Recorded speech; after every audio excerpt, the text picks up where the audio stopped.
High বন্ধুরা, gardening seed প্রিয়তা চ্যানেলে তোমাদের স্বাগত। আশা করি সবাই ভালো আছো, সুস্থ আছো। তো আবারও চলে আসলাম তোমাদের সামনে নতুন আরেকটা ভিডিও নিয়ে। আজকে যে বিষয়টা নিয়ে তোমাদের সামনে কথা বলবো সেটা হলো চন্দ্রমল্লিকা গাছকে কিভাবে পরিচর্যা করলে গাছে প্রচুর ফুল পাওয়া যায় এবং কি কি খাবার তোমরা চন্দ্রমল্লিকা গাছে দিতে পারো এবং গাছকে খুব সুন্দর করে তুলতে পারো। তো বন্ধুরা, শীতের সময় যে প্রাধান্য একটা ফুলের কথা, বা যে ফুলটা ছাড়া শীতটা চলেই না, বা কোনো ছাদ বাগানেই এমন নেই যে ছাদ বাগানে এই গাছটা রাখেন না, সেটা হলো চন্দ্রমল্লিকা গাছ।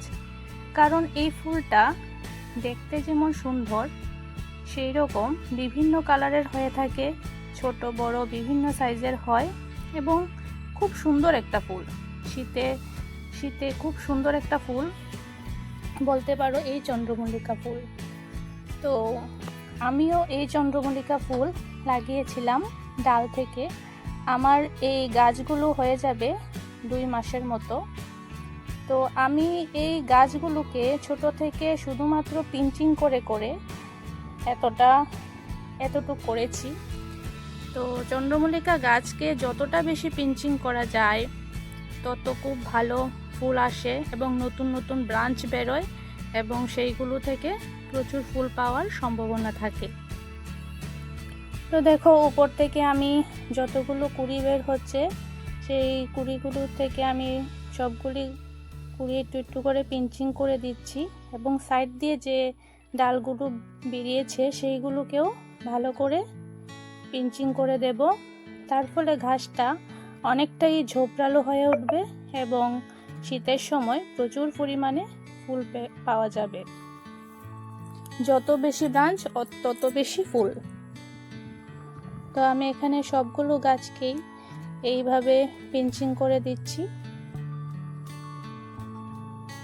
তো সবাই চেষ্টা করবেন গাছগুলোকে এইভাবে পিঞ্চিং করে দেওয়ার।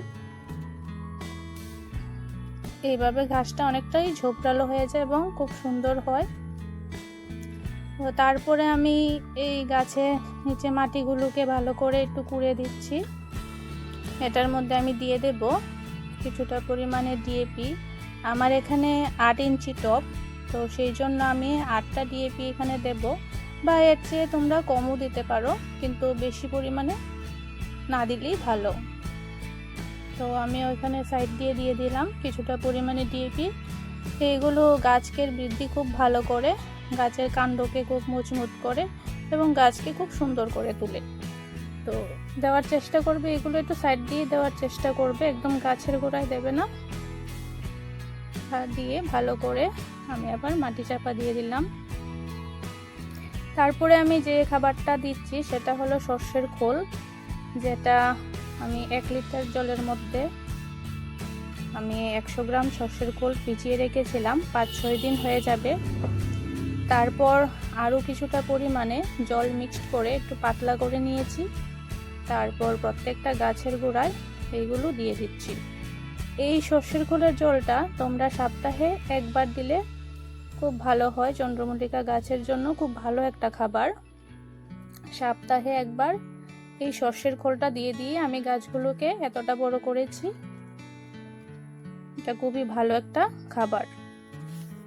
তো তারপরে আমার কাছে সাব ফাঙ্গিসাইড ছিল, যেটা আমি 1 লিটার জলের মধ্যে ভালো করে গুলিয়ে নিয়েছি এবং প্রত্যেকটা চন্দ্রমল্লিকা গাছেই এই সাব ফাঙ্গিসাইডটা স্প্রে করে দেব। তো চন্দ্রমল্লিকা গাছে অনেক সময় পোকামাকড়ের সমস্যাটা একটু বেশি দেখা যায়। তো তোমরাও চেষ্টা করবে সপ্তাহে একবার হলেও এই সাব ফাঙ্গিসাইডটা স্প্রে করার, এতে করে পোকামাকড়ের সমস্যাটা কিছুটা পরিমাণে কম হয়।